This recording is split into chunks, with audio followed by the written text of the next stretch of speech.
29 June রবিবার এই মুহূর্তে লাইভে আমরা দেখতে পাচ্ছি যে ঘূর্ণিঝড়, সেই ঘূর্ণিঝড়ের গতিবেগটা আমরা দেখতে পাচ্ছি 30 থেকে 40 কিলোমিটার বেগে চিটাগাং, মহেশখালী এবং টেকনাফের দিকে একটু বেশি আঘাত হানবে। তো এই দিকটা লক্ষ্য করে বরিশালেও কিন্তু বাতাস থাকবে। ফটিকছড়ি উপজেলায় সেনবাগ এই দিকটায় ঘূর্ণিঝড়ের যে তাণ্ডব সেটি কিন্তু চালাবে একটু বেশি, এবং লালমনিরহাটে কিন্তু বেশিটা নেই, কলাপাড়া, মাথাবাড়িয়া, ফিরোজপুরে তেমনটা নেই, কিন্তু বরিশালের দিক একটু আছে।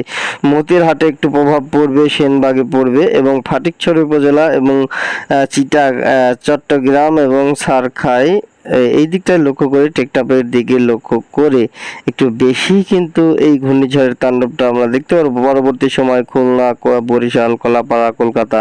তো ঘূর্ণিঝড়টি আসলে কি বাধা সেরকম শক্তি আকারে দেখতে পাচ্ছি আমরা 29 তারিখে, কিন্তু ঘূর্ণিঝড়টি আসলেই বাঁধবে। তো এই যে গতিবেগটি 30 তারিখ লক্ষ্য করেও কিন্তু ঘূর্ণিঝড়টি চলে আসবে। তো বরিশালের দিকে কিন্তু সেদিনকে 30 পার হয়ে যাবে 30 তারিখ লক্ষ্য করে। তো 30 তারিখের পরবর্তী সময় যদি যাই তাহলে দেখি 31 তারিখেও কিন্তু ঘূর্ণিঝড়টি থাকবে। তো পরবর্তী সময় দেখতে পাচ্ছি যে ঘূর্ণিঝড়টা নেই, তো বাতাস বইবে। তো পরবর্তী সময় আমরা দেখতে পাবো, আসলে 2-3 দিন আগে তো তাই আমরা দেখতে পাচ্ছি নি। তবে 2 তারিখে আমরা দেখতে পাচ্ছি এই ঝড়টি কিন্তু একটু জোরেই পড়বে, আরো গতিবেগ বাড়াবে। 2 তারিখে গতিবেগ কিন্তু বেড়ে যাবে। তো সামনের দিনে কেমন থাকবে আমরা লাইভ দেখাই দেবো আমার এই চ্যানেলে। তো বৃষ্টিপাত কেমন হবে 29 তারিখ রবিবার, 29 তারিখ রবিবারে আমরা একদম দেখতে পাচ্ছি যে ঘূর্ণিঝড় কিন্তু আশঙ্কা তৈরি হয়ে গেছে। কিন্তু ঘূর্ণিঝড়ের 29 তারিখ লক্ষ্য করে আমরা দেখতে পাচ্ছি চিটাগাং থেকে কিন্তু শুরু হয়ে যাবে বাতাস কিন্তু বেশি পড়বে চিটাগাং, টেকনাফের দিকে এই মুহূর্তে লাইভ আমরা দেখতে পাচ্ছি। তো তার জেরে বৃষ্টিপাত কেমন হবে দেখে নিই। তো তার যে বৃষ্টিপাতের পরিমাণ যদি যায় 29 তারিখ, তো তাহলে দেখতে পাচ্ছি দক্ষিণবঙ্গে কি পরিমাণ বৃষ্টিপাত হবে। বৃষ্টিপাত কিন্তু 29 তারিখ রবিবার লক্ষ্য করে চিটাগাংয়ের দিকে বৃষ্টিপাত রয়েছে, মহেশখালীতে বেশি, টেকনাফের দিকেও বৃষ্টি রয়েছে, বরিশাল, খুলনা, আসলে যেই দিক লক্ষ্য করে বাতাস বইবে সেদিকে একটু বেশি বৃষ্টি রয়েছে, এবং ঢাকাতে বৃষ্টি রয়েছে। মেহেরপুরে তেমনটা বৃষ্টি নেই, পাবনাতে বৃষ্টি নেই, কিন্তু শৈলকুপাতে বৃষ্টি, ফরিদপুর, লোহাগাড়া, যশোর, খুলনা, সাতক্ষীরা, ফিরোজপুর, শ্যামনগর, মাথাবাড়িয়া, কলাপাড়া, সুন্দরবন এবং এদিকে, এবং ভারতের কলকাতা, চন্দননগর এবং মুর্শিদাবাদে বৃষ্টি রয়েছে, এবং সিলেট, শিলচরে কিন্তু প্রতিদিনই বৃষ্টি রয়েছে আমরা দেখতে পাচ্ছি। কিন্তু বন্যা পরিস্থিতিও কিন্তু এদিকে খারাপ হতে চলেছে।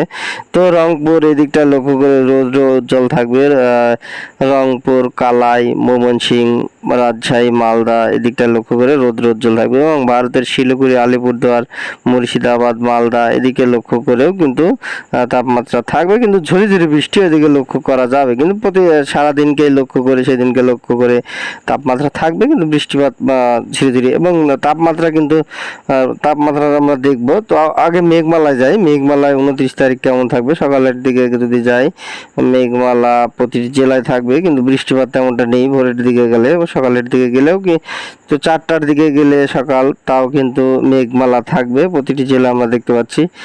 পরবর্তী 12টার দিকে গেলে কিন্তু রৌদ্র উজ্জ্বল সিলেট, শিলচর বা ময়মনসিংহ এদিকে লক্ষ্য করে তাপমাত্রা থাকবে, কিন্তু চিটাগাং এদিকে লক্ষ্য করে মেঘমালা প্রতিটি জেলায় থাকবে। তো বৃষ্টিপাত ঢাকা, কলকাতা, যশোর, খুলনা এদিকে লক্ষ্য করে বিকেলের দিকে কিন্তু বৃষ্টিপাত হবে। বৃষ্টিপাত কিন্তু রয়ে যাবে। তো এবার আমরা দেখি যে তাপমাত্রা কেমন থাকবে সেদিনকে লক্ষ্য করে। আসলে ভাবছি গরম কি থাকবে, ভাবছি গরম যদি থাকে তো আমরা দেখতে পাবো এই মুহূর্তে লাইভ রাডারে। চলে যাই আমরা তাপমাত্রাতে, যদি তাপমাত্রাতে যাই তো তাহলে আমরা এই মুহূর্তে লাইভে দেখতে পাচ্ছি 1টার দিকে গেলে ভাবটি গরম কিন্তু থাকবে কয়েকটি জেলাতে, যেমন কলকাতাতে ভাবটি গরম থাকবে সকালে, দুপুরের দিকে ময়মনসিংহ, রাজশাহী, মালদা। কিন্তু ষষ্ঠীর যে ঝড়টি সেটি কিন্তু ঢাকা, কুমিল্লা, চিটাগাং, মহেশখালী, টেকনাফ, কলাপাড়া, বরিশাল এই দিকে লক্ষ্য করে দেখা যাবে। কিন্তু তাপমাত্রা কিন্তু রাজশাহী, মেহেরপুর এবং কালাই, মালদা, রংপুর, শিলিগুড়ি, ঠাকুরগাঁও, এই পঞ্চগড় এইদিকে লক্ষ্য করে কিন্তু দেখতে পাচ্ছি যে তাপমাত্রা পড়বে। সিলেটের দিকে একটু কম থাকবে, ময়মনসিংহ, ঢাকার আকাশ, ঢাকা, কুমিল্লা, খুলনা, বরিশাল, মেহেরপুর, কলাপাড়া, চিটাগাং, টেকনাফ, মহেশখালী এই দিককার যেই জেলাগুলো আছে এই জেলাগুলোর প্রতিটি উপজেলা থেকে শুরু করে গ্রাম পর্যায়েও কিন্তু স্বস্তির যে বাতাস সে বাতাস থাকবে বৃষ্টির সাথে, আমরা দেখতে পাচ্ছি লাইভ রাডারে। তো আমি দেখাই দিলাম যে আপনারা কিভাবে কিভাবে আপনারা দেখলেন যে আসলে বৃষ্টিপাত হবে কি হবে না। তো এরকম নতুন নতুন ভিডিও পেতে অবশ্যই দয়া করে চ্যানেলটি সাবস্ক্রাইব করে পাশে থাকবেন। ধন্যবাদ সবাইকে।